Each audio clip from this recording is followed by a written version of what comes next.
Welcome back to Redneck's Dirty Hands. I'm Pete, and today we've got another pull your ass in the shop here. This one is a 700 XC. Belongs to our buddy Scooter. Thinks it's going to be king of the hill here. Right now, I don't know. It doesn't look too good right now, but we'll check her out.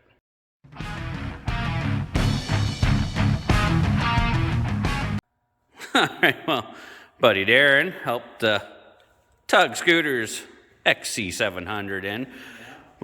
This one's been down and out for a while, and it's right now it's doing I think what they call the Carolina squat, and the snow flap's touching the ground and nobody's sitting on her. Yeah, that thing is just like Home Depot tools. That's rigid. That's a kidney buster. So something is definitely gone askew in there. So we're gonna have to get looking at that.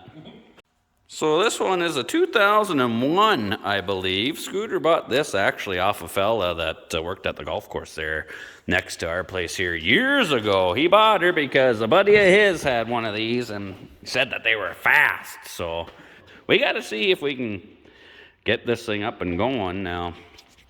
He's been sitting for a while. The seat's still in good shape. Look at that, leaves a fingerprint there. That's never a good sign either. Gas cap, yeah, you can see right through there. That's not good. Hopefully there's no surprises down in there. After all the fiasco with that ZRT, we're going to be flushing and cleaning that out before we do anything. This one, we're learning our lesson here. He says it's been sitting in a barn for a few years. What was the last time?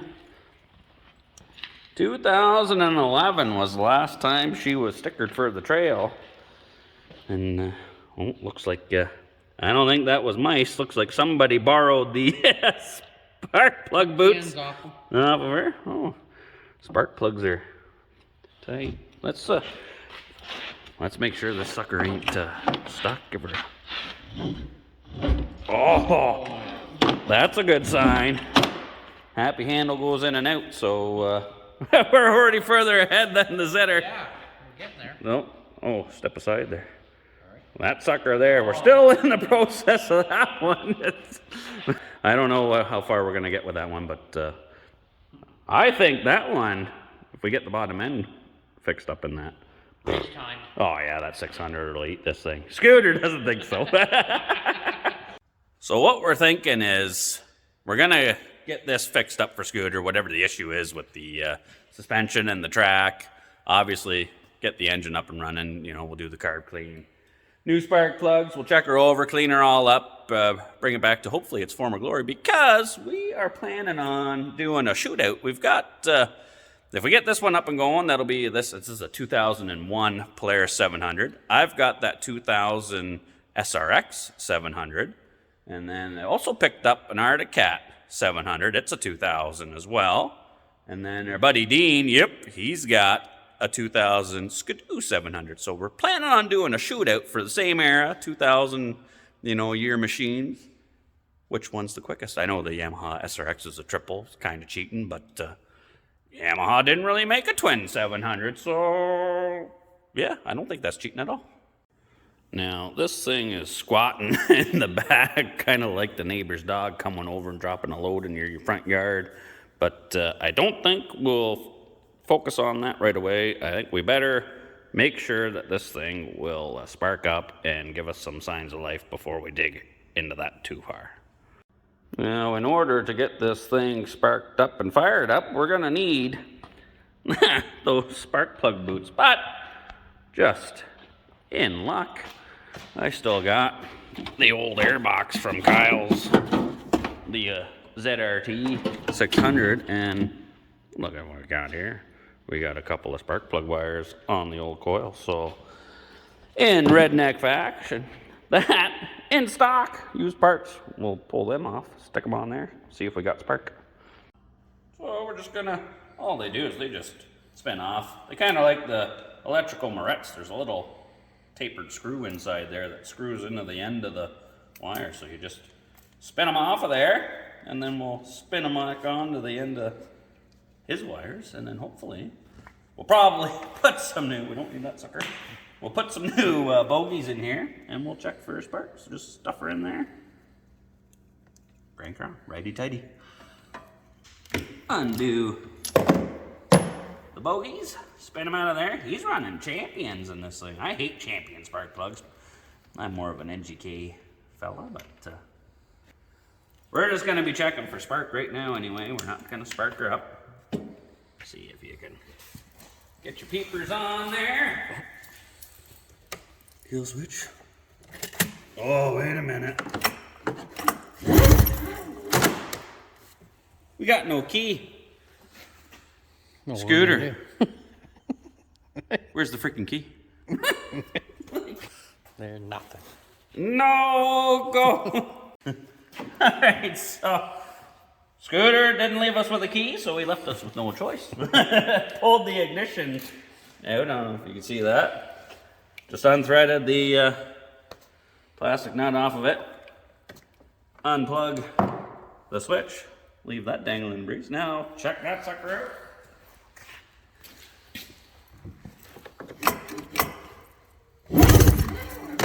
Yeah. Oh, yeah. What about the other one? Make sure we got spark on both. Yes, sir. When in doubt, take the ignition out. Yeah.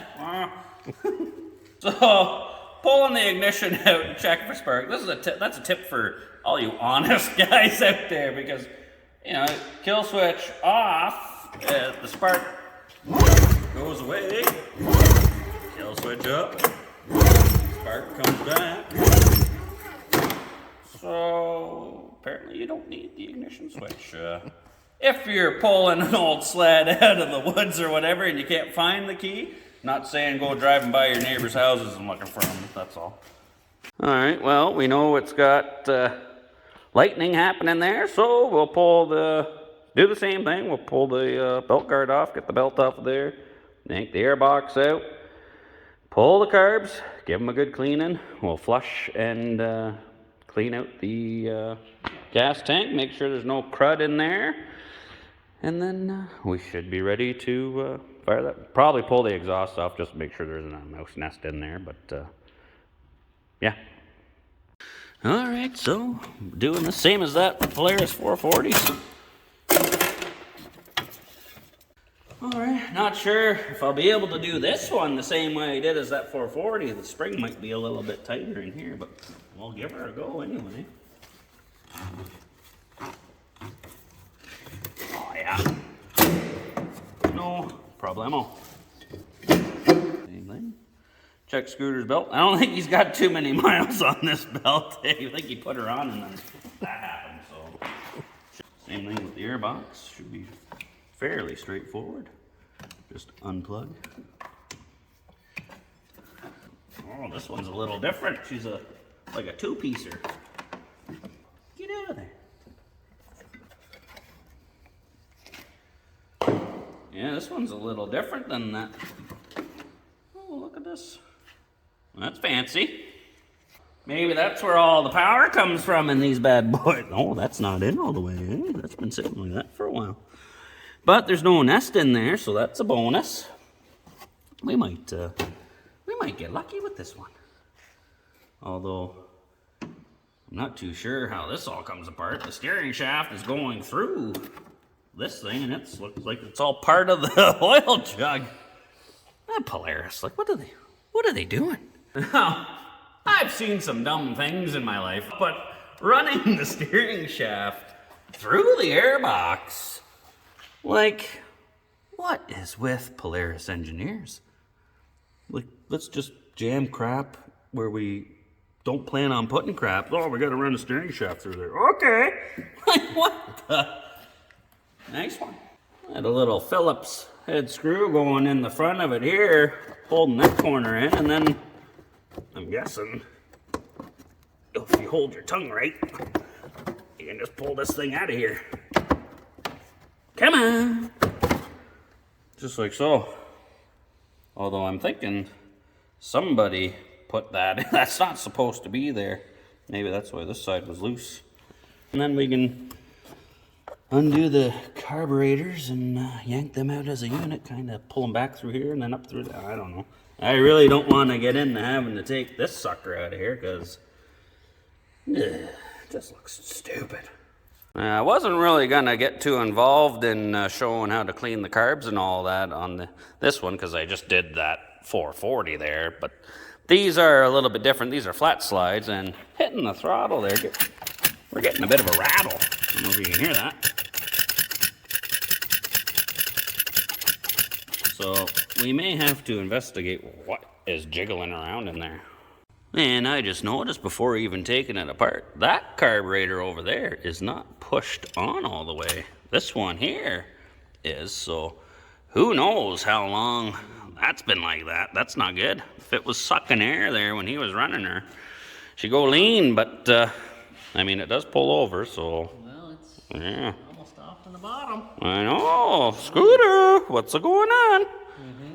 So I got the flat slides locked into the vise here. They're basically the same setup as the round slides. Obviously, these have flat slides and the round slides have round slides, but I won't get too in depth on it, but well, basically we're going to pull, they got the drain tubes, same as the that 440 had, but they do that, you know, so if you get any water in there, the water will separate, go down into this tube, same with any junk, so you definitely want to make sure you pull these guys off and make sure that they are cleaned out. You don't want any crap or crud left over, so take that end out, flush that line out. Put the old adjustables on there, crack that sucker loose. And then these ones here, aside from this main nut holding on, you just got a little tiny 1 Phillips screw, just kind of locking it on. All right, pulled the bowl off of that one. Looks pretty clean. This one here, yank this tube off. Oh, I got the crud in there. That's why you want to pull these guys out. Make sure you give these a good cleaning out. All right, so I just flipped them over, pulled the top caps off just so I could check in and see the slides there, just because we had, you could hear the rattling, but it's just the sound's just the slides. A little bit of play in there, but that's pretty normal for these things, so everything looks good up in the top side here, so we will just button that back together. But these carbs here have the oil line goes into the throat of the carburetor there, sticks out here. That's as the air and everything's going through, pulls the oil for the motor. So I was just checking, got the little straw on there. Give this one a squirt. It's going through. Give this one a squirt. Not a whole lot coming through. And all that right there is why it's important, you know, when you take your carbs off, you're going to be cleaning them. Make sure you go through everything. That's why I like when you get the cleaner, you get the little straw, you can go at it. Every single port you see, squirt it through there, blow the air through it, make sure everything's going. That way you're not just cleaning just the jets out, but these oil lines. That there, if that was bunged up and you put it all back together and started ripping down the trail, that is a guarantee that some bitch gonna blow up. So instead of everybody hearing that sweet sound of your can down the trail, all your neighbors are just gonna hear every curse word you learned since you were 5, man. This piece of mother, sack of monkey, sucker, god damn it. And I mean, nobody likes walking home, especially when it's cold out, man. Okay, so Darren's stopped back in. He's my cameraman right now. We put the carburetors back in. They were straightforward. They weren't actually all that dirty, so it's all back together. Put the airbox back on, so we got the coil. Reusing his crappy Champion plugs for now, because new ones haven't shown up yet. We just gave it a quick sniff of brake clean in there. Let's see if this thing sparks up. First time in, I think Scooter was saying, like 5 years. Or, I think so too. Yeah. Wow. So, here we go, fingers crossed.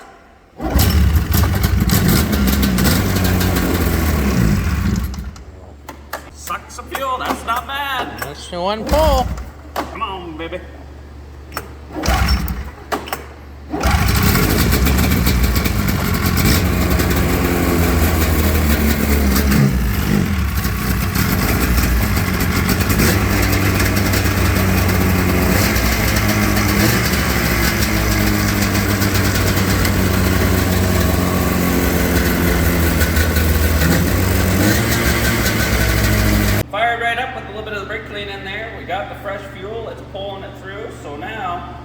And remember, we got no ignition switch on, but the kill switch is still working.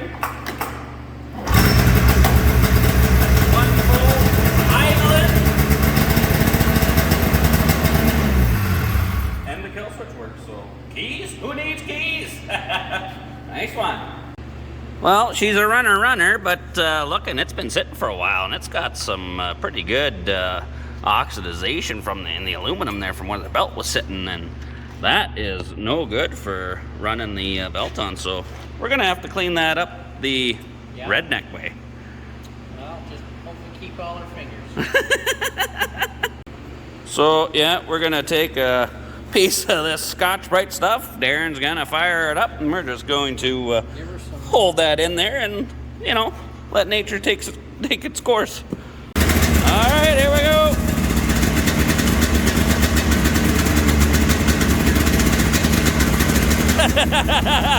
Did it.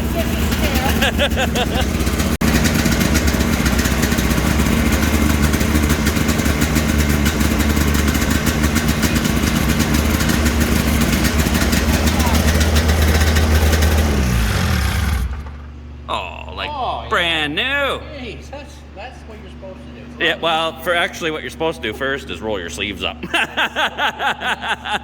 You almost became like Mr. Miyagi. You become one with the snowmobile. Sucked you right in there. Now it's fixed. Beauty. Go. That last little tip for cleaning the clutch, that's, you know, don't try this at home, especially if you've been into the Bud Lights, you know what I mean? Yes. Scooter dropped off the key. Woody's, nice one. So now we are rolling legit. And Napa dropped me off some NGK spark plugs, so we can get rid of these crappy Champion bogies. He can keep these guys. And we'll throw the new NGKs in there. Good for a few extra horsepower, those ones are. All right. Ignition switch is back in. Thanks for the key, Scooter. Make sure she works. And then those NGKs in there with those Champions, you know, she was a one-pull wonder. Now with those super nice NGKs, I bet you just a quarter tug this sucker will go. Oh, yeah, baby.